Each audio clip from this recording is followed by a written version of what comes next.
Bismillahirrahmanirrahim. Assalamualaikum warahmatullahi wabarakatuh. Salam sejahtera untuk kita semua. Nama saya Fadlu Syarif Salisul Alaf. Yang akan menjadi pemateri kedua.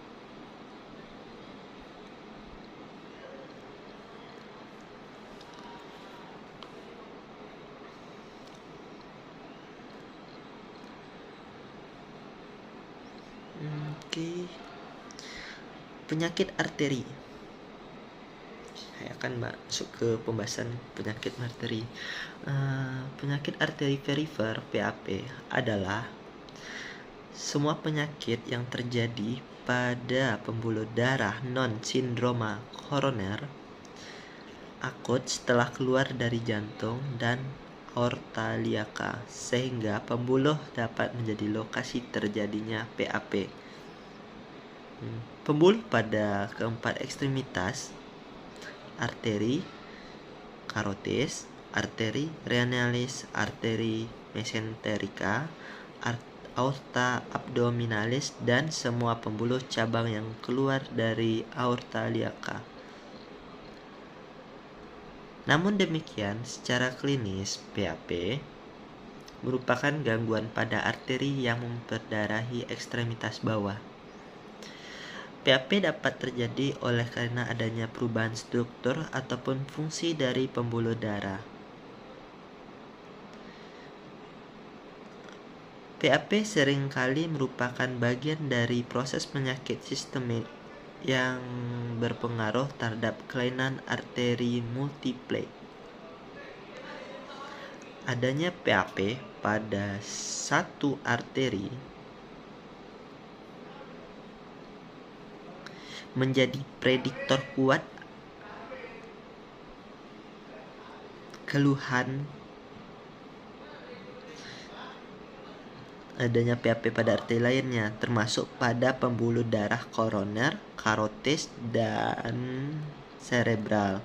Keluhan PAP yang paling umum adalah sensasi sakit pada kaki saat sedang berolahraga atau aktivitas fisik. Ini dikenal sebagai claudication intermittent, sensasi sakit, sensasi terbakar, sensasi berat, atau sesak pada otot kaki.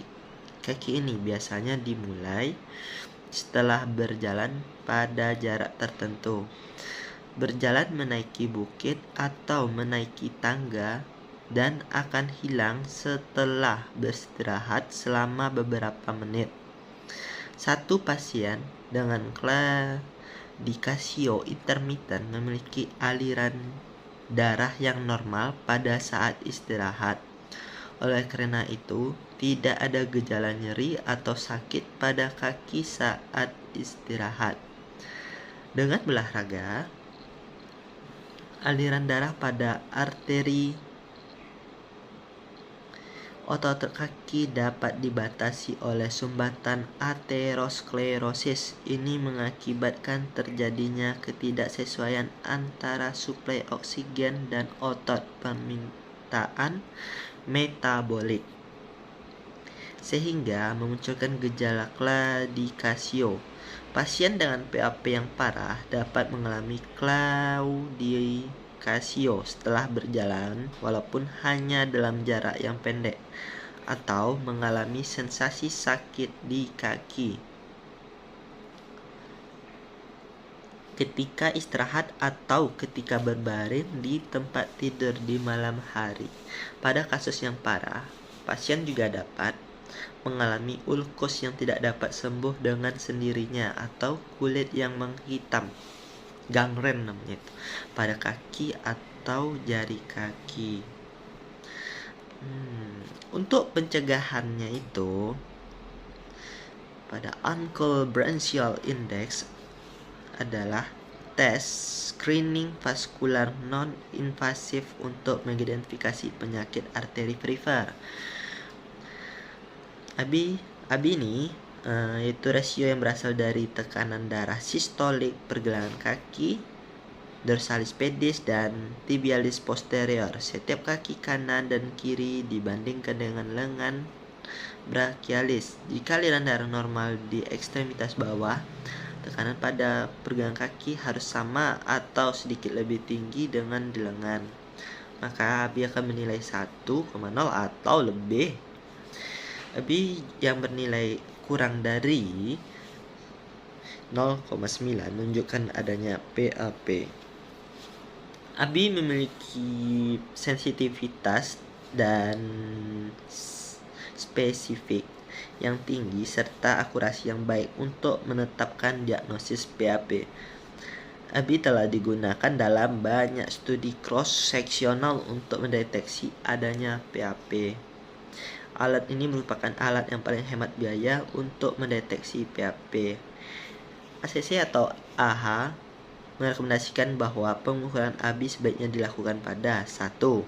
Individu yang diduga menderita gangguan arteri perifer karena adanya gejala exertional lag atau luka yang tidak sembuh.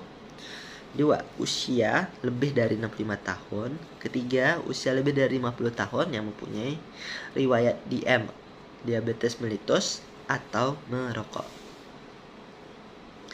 Sebagai tambahan, pada American Diabetes Association menyarankan screening Abi dilakukan pada penderita diabetes mellitus dengan usia kurang dari 50 tahun yang mempunyai faktor risiko penyakit arteri, hipertensi, hiperlipidemia, dan lainnya. Menderita diabetes mellitus lebih dari 10 tahun. Untuk keterbatasan Abi itu satu, pemeriksaan yang menyimpulkan lokasi anatomi dari oklusi atau stenosis secara tidak langsung. Lokasi pasti dari stenosis atau oklusi tidak bisa ditentukan hanya dengan menggunakan Abi. 2.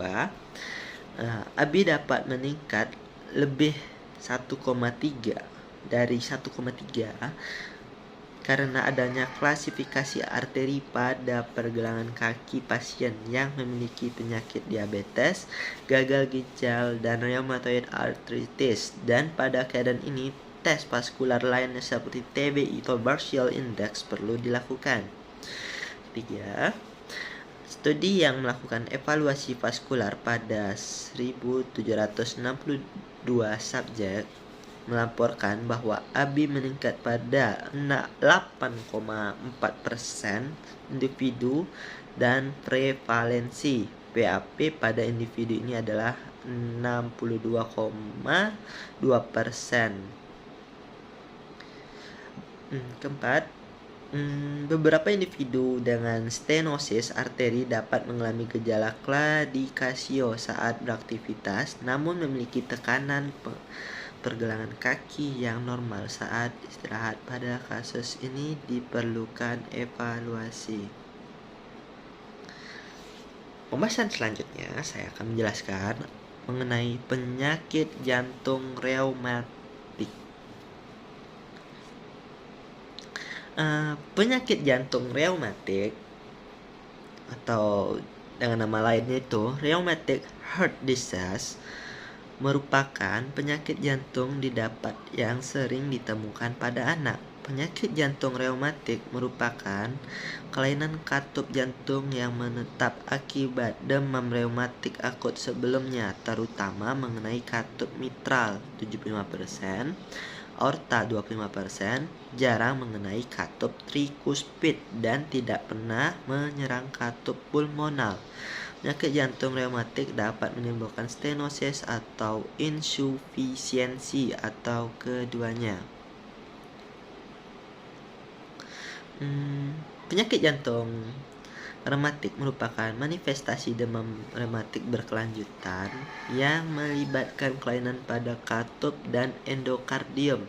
Lebih dari 60% penyakit rheumatic fever akan berkembang menjadi rheumatic heart disease. Adapun kerusakan yang ditimbulkan pada rheumatic heart disease, yakni kerusakan katup jantung, akan menyebabkan timbulnya regurgitasi yang sering dan berulang. Penyakit ini akan menyebabkan memperhatikan penebalan pada katup, pembentukan skar atau jaringan perut.